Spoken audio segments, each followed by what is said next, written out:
Voilà, moi, depuis 3 ans, je fais de la trottinette électrique, quoi. C'est bien, Tito, t'as fait le plus dur. Allez. Chaque année, c'est des millions de personnes qui tombent dans l'enfer de la trottinette. C'est des papas qui foutent la honte à leurs gosses parce qu'ils sont bien trop vieux pour être sur une trottinette. C'est des ados qui se mettent à 40 sur un trottoir et qui font chier tout le monde. Et tout ça, c'est des passants qui n'en peuvent plus et qui ne sont jamais tranquilles sur les trottoirs. Et je sais de quoi je parle, car je suis moi-même un trotteur repenti. C'est donc pourquoi j'ai décidé de créer les trotteurs anonymes, afin d'aider ces personnes en détresse. Moi, avant, je faisais n'importe quoi. Je roulais à 50 à l'heure sur les trottoirs, au milieu des piétons, je klaxonnais comme un veau. Je prenais même les ronds-points en contresens. Et je me souviens, même des fois, je mettais ma trottinette en diagonale au milieu de la route, quoi. J'étais vraiment un connard, quoi. Mais tout ça, grâce au trotteur anonyme, c'est terminé. C'est derrière moi. Quel est le point commun entre ces trois personnages? C'était méchant. Ils étaient méchants. Mais pourquoi ils étaient méchants? Parce qu'ils ont tué des gens. Pas que. Ces trois personnes ont toutes fait de la trottinette. J'en étais sûr, putain, j'en étais sûr. La trottinette ne doit pas être une fatalité. Grâce à mon programme, je vous garantis que vos proches redeviendront comme avant, des adultes sans saveur, complexés et obsédés par le regard des autres. C'est méconnu, mais un des effets les plus courants d'une consommation excessive de trottinette, c'est le ramollissement généralisé de l'intégralité du corps cartilagineux présent dans vos genoux.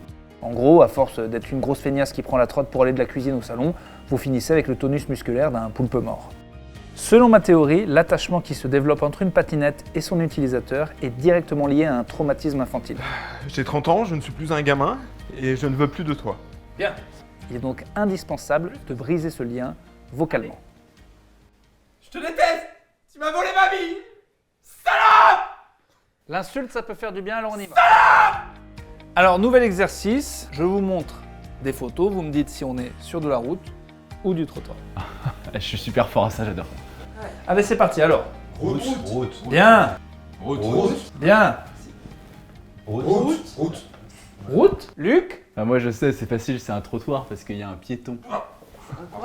Un piéton. Oui. Quoi? Bah, un piéton. Par là, là. Regardez. Il y a un piéton. Quoi? Piéton. Non, parce que vous allez dire ra. Piéton. Ce que je viens de dire. Oh, la route là. Mais t'es malade, toi. Ça, c'est pour qu'ils soient en situation, pour qu'ils se rendent compte du danger qu'ils créent sur les piétons. Et donc, j'aime bien les déranger un petit peu. En plus, ça m'éclate. Bon, ça bouge là ou quoi? Merde. Vous savez, si moi j'arrive à les soigner, ces gens, c'est parce que j'arrive à me mettre à leur place. Il faut comprendre à quel point c'est difficile de renoncer à la trottinette. Pourtant, il faut qu'ils comprennent. À un moment, la vie, elle revient. Voilà, on est obligé de se mettre dans le moule et d'aller dans le métro, de marcher, d'oublier le bruit des roues sur l'asphalte et l'odeur des freins qui... Putain, ça me manque. Pardon, excusez-moi, faut que j'arrête, je raconte n'importe quoi. Excusez-moi.